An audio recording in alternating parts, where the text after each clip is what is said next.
you have stellar academic credentials. You have stellar record as a professor, and you've done an excellent job on the Seventh Circuit. You've been a great mother and wife. You have so many options. There are so many things that you could be doing besides going through the first confirmation hearing, which was not pleasant. I was here and I remember it. And you knew that this was even going to be more challenging. So I asked you when we met, why would you do this, knowing how this was going to play out, knowing that you were going to be attacked and unfairly treated, and I think to a level of maybe where some of your constitutional rights have been questionably denied. So why are you doing this, Judge Barrett? Why not just say thanks but no thanks, leave it for somebody else?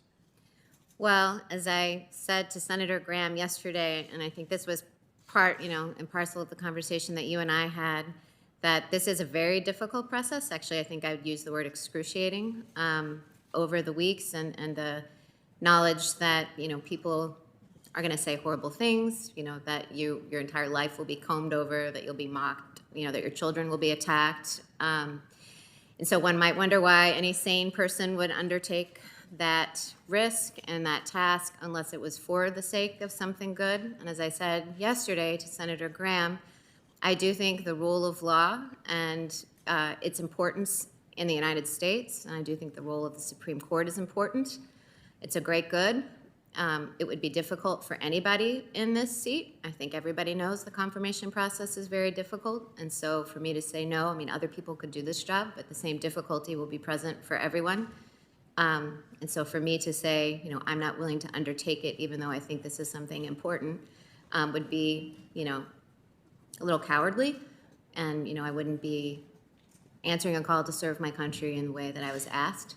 I also think in our conversation, I said, that my children were part of the reason not to do it because, my son Liam got very upset yesterday during the questioning. And so, we had to call him in the car. He didn't stick it out to the end. I was surprised he stuck it out as long as he did.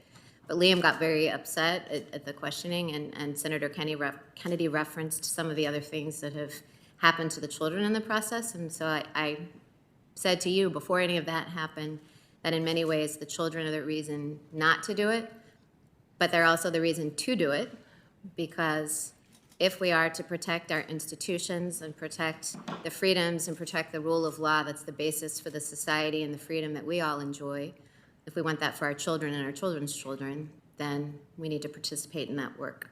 Well, I think you're an extraordinary role model to a lot of people watching. I agree with Senator Blumenthal. A lot of people are watching this, and I hope that every one of them conclude that you're a courageous person and you're a public servant. I mean, with your credentials and your experience, you could move out of public service and do virtually anything you wanted to and have more time with your family along the way. And the fact that you're willing to serve is just, I think, an extraordinary testament to your character and your integrity, and I appreciate you for it.